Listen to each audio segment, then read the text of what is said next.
Tapos dito siya, binuksan niya pinto. Sarado naman. Eh, pinatulog, sabi ko sa kanya. Makita-kita niya pa, visit ka talaga Zumba. Hinihila mo pala ng konti. Hindi kayo late? Ha? Hindi kayo late? Wala, late. Alas 8 kami tumating. Wala namang ano eh. Paano, nagbili pa ng cake sa Goldilocks.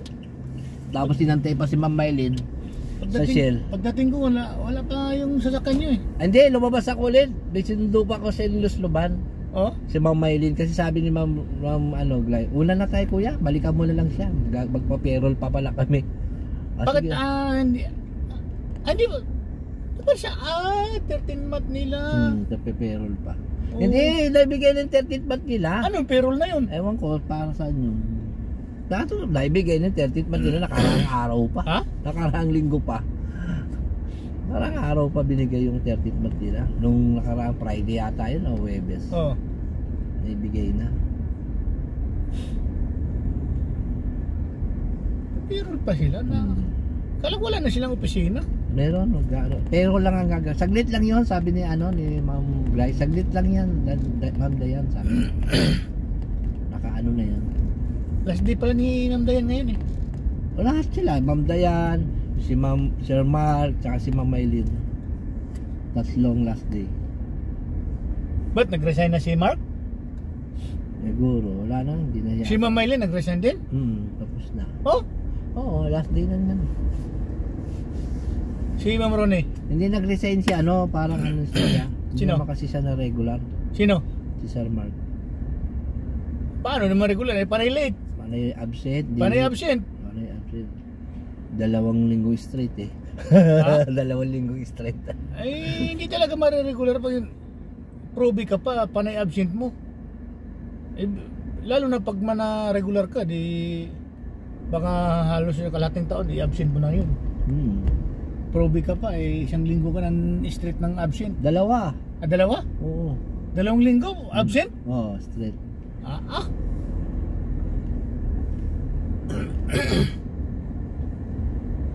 Wala nga. Pagtapos diretso ka na uwi o may lakad pa sa pruta kayo? Pagkatapos ng Christmas party, uwi na yan ay, malakad pa yan. Lakad pa yan. Yun ang, yun ang yung hawak ko rin dati sa hapon nun. Rin ako nun. 50-50 ako nun. Tsaka call a friend. Alam mo yun, yung Christmas party. Di ba may lakad yung boss mo ngayon? May lakad. Tapos sa Christmas party namin, alas 6. Siyempre, expected mo hanggang hapon lang. Sabi, pagsakay ng alas 3, siyempre, sumakay na, go home. May sasabi I have a dinner at 7 p.m. in Tokyo, Little Tokyo. Tapos, siyempre, call a friend na ako nun, sir. Di na ako makakabol ng Christmas party. Alam mo naman Japanese ang sakay. Call a friend ako nun. Biglaan nyo, wala naman, kasi siyempre, bulk soccer sila eh. Yung mga kasama niya, nagyayaang magkain sa labas. Pag Japanese ang sakay mo, tapos, expected na yun na huwag ka nang umasa na makauwi ng maaga. Tapos ako tapos wala na ako masakyan ng bus sa market. Mag alas 12. Iinuwi mo na dyan ang sasakyan. Hindi naman bawal ihuwi yun. Doon yung garahe nyo sa sa BGC, sa Silendra. Wala naman yata GPS yun eh. Wala GPS nga eh. May iniisip ko baka biglang bumaba. Hindi, tsaka sinusurrender yung susi sa kanya. Sinusurrender. I-duplicate. Sabi nga sa tropa, duplicate mo. Tayo mahirap nga yan eh. Mamaya, dinala ko sabi bumaba. Kasi siyempre, mautak yung mga yan. Meron nga akong isang driver na kausap eh. Nag-abang. Yung sa kanya, sarado. Ikinalangan niya konti ng ng damit yung banda sa kabila. Kunyari ilaw-ilaw, lock, pero hindi yung lock yung pinindot niya. Pag ilak mo nag-iilaw. O di akit na rin yung hindi naman chinik kung nakalak. Natulog.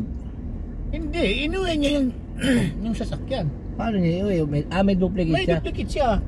Di pero nahuhuli din katagalan. Kaya nga siya, natama yung sinabi mo na mahirap yun?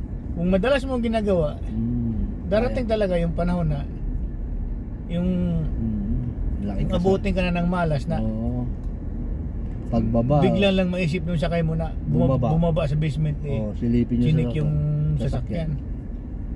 Ang dami kong Sabihan ako ng tropa niyan, takin na tupikit mo. Ako nga, sabi ko, hirap rin, hirap yan ganyan, di ko kaya. Maigi pa yung ipaalam mo na lang ng maayos.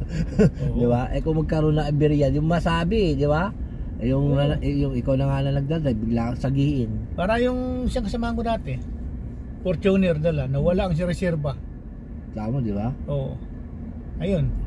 Nabayad tuloy siya ng 12,000. Ah, hindi lang 12,000 kasi pati yung rim pinapapalitan. Yung Oo, 12,000 yung gulong lang yung 12,000. Oh, eh yung rim pa. Eh, mahal ang rim, mas mahal ang rim sa Maghahanap ka ng ganun sa Banawi. Marami nun, Banawi. Yung ganung rim na nawawala. Oo. Marami yun sa ibang lista.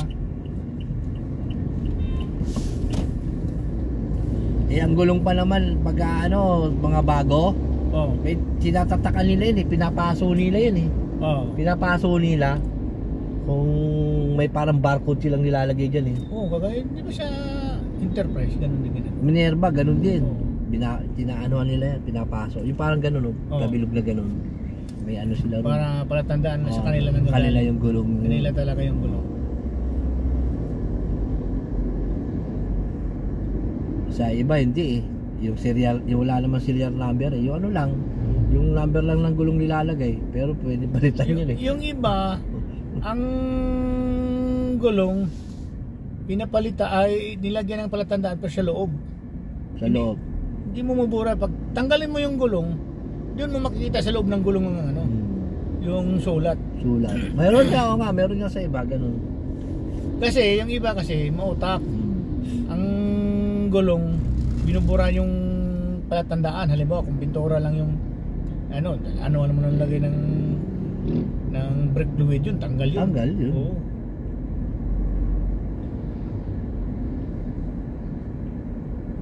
Kaya siyempre, alam mo naman ng Pilipino, ang galing gumawa ng paraan para makalusot.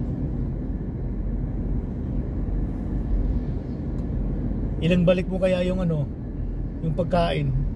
14,000 yan, no? Hindi, marami yan. Konti lang yan. Ha? Konti lang yan. Paano konti? Halagang 14,000, marami yan. Magkano yun? 14? Tingnan mo nga. 14. 14? Oo. 14, marami-rami yan. Ano yan mga spaghetti? Ewan. Mga broccoli yan.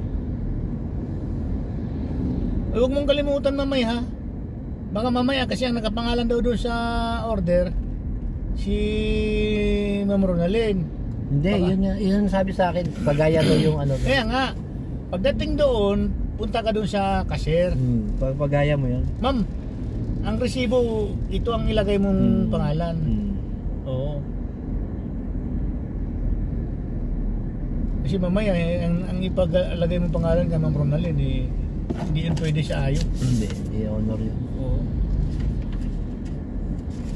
Kasi expensive din nila yun eh. Malaking expensive niyan. Gagamitin yan sila sa BIR.